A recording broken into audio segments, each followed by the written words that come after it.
Mga mom, sa lahat ng mga moms, naisip niyo na ba 'to? Paano kung isang araw sabihin sa'yo ng mga moms, naisip niyo na sa lahat ng mga moms, naisip niyo na ba 'to? Paano kung isang araw sabihin sa'yo ng doktor na may cancer po kayo? Ano yung unang papasok sa isip mo? Yung sakit ba? O yung gagastusin mo? O yung question na, paano na yung mga anak ko? Parang naiiyak na ako kagad sa tanong. Naisip ko pa lang. Pero sagutin natin tong question na 'to. Kapag nagkaroon ka ng cancer, bilang isang nanay, hindi lang yung health mo yung maapektuhan. Alam naman natin lahat yan na buong pamilya maapektuhan kapag nagkaroon ng cancer. And may mga medical expenses tulad ng mga laboratory test, yung chemotherapy, yung mga gamot na kailangan bilhin, operation kung kailangan, and sometimes even yung income natin na apektuhan. Pwedeng hindi tayo makapag-work, 'di ba? Habang nagpapagamot tayo. And dito pumapasok yung kahalagahan and dito pumapasok yung importance ng pagkakaroon ng tamang financial protection.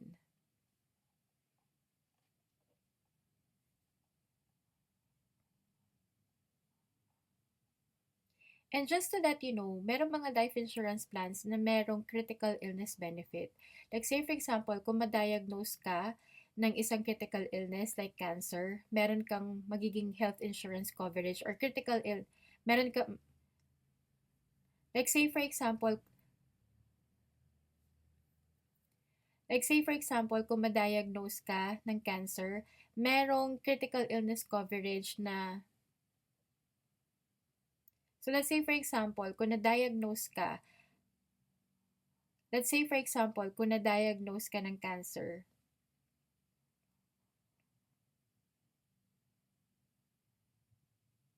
like say for example, kung na-diagnose ka ng cancer, kung meron kang critical illness coverage, pwede kang makakuha ng lump sum benefit. So, yung pera na yon na makukuha mo dun sa critical illness coverage mo, pwedeng makatulong yun sa'yo para sa mga medical expenses na kailangan mong bayaran na hindi na kaya ng HMO, na hindi sagot ng HMO mo. And it will also help yung mga pang-araw-araw na gastusin habang nagpapagamot ka or nagpapagaling, habang you're undergoing chemotherapy.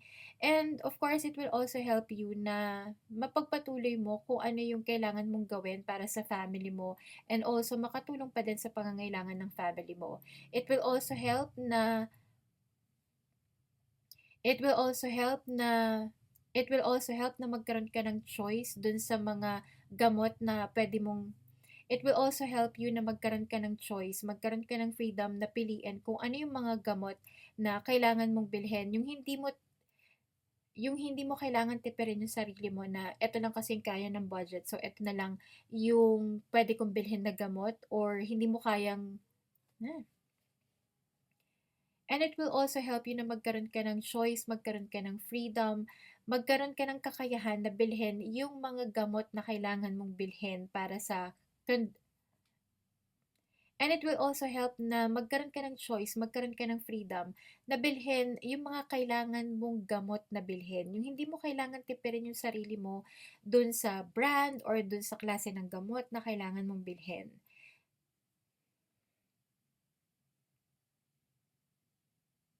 So, it's very important na kailangan nating maintindihan na iba-iba yung coverage ng bawat insurance policy.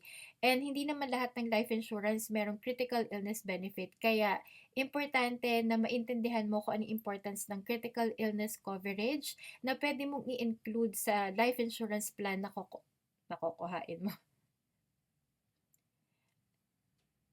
And it's, and it's important na maintindihan And importante malaman mo na pwede mong i-include yung critical illness benefit dun sa life insurance plan na pwede mong kuhain or kung kukuha ka ng panibagong life insurance plan at ngayon mo lang napanood tong video na to, at least now you know na pwede mong i-include ang critical illness coverage dun sa panibagong life insurance plan na kukuhain mo. Or pwede ka namang kumuha ng panibagong insurance plan na alam mong merong critical illness benefit doon.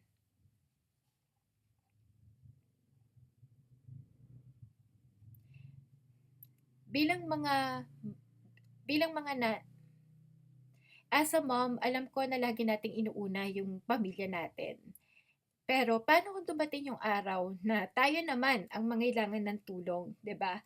So yung paghahanda natin ngayon, hindi so yung preparation na gagawin natin ngayon by getting critical illness coverage for us, hindi it's not because we're expecting or ina-expect natin na magkaka-cancer tayo or magkakasakit tayo ng malubha. We're just preparing kasi mahal natin yung family natin. Ayaw natin silang mag-suffer.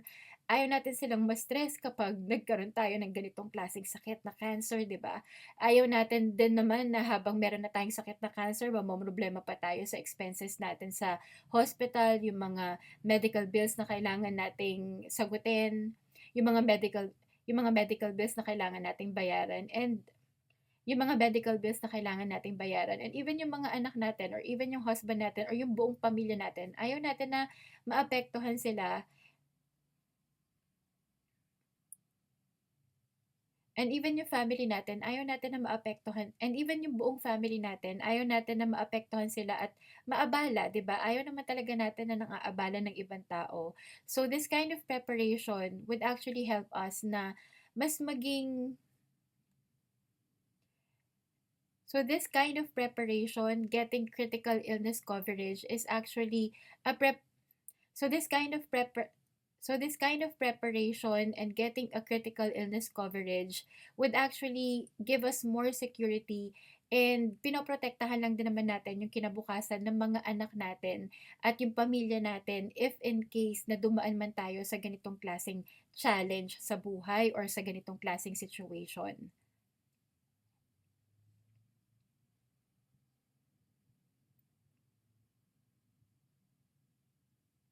So if you want to learn more kung anong klase ng life insurance plan or anong klase financial protection or critical illness coverage ang pwedeng bumagay dun sa budget na meron ka at sa financial needs ng family mo at sa financial needs mo, just send me a message and follow this cha- and follow this channel for more and follow this channel for and follow and fo- and follow this channel for more And follow this channel for more simple life insurance tips para sa mga Filipino moms.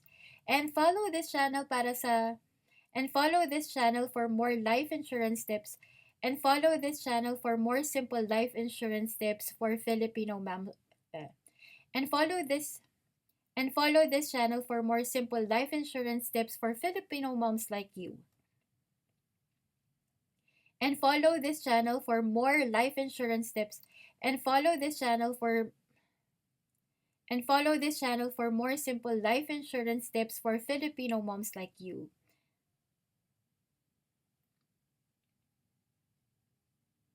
And follow this channel for more simple life insurance tips para sa mga and follow this channel for more simple life insurance tips para sa mga Filipino moms like you.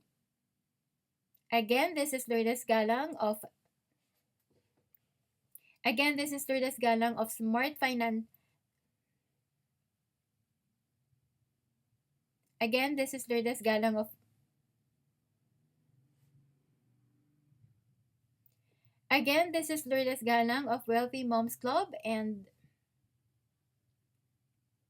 again, this is Lourdes Galang of Smart Financial Planning.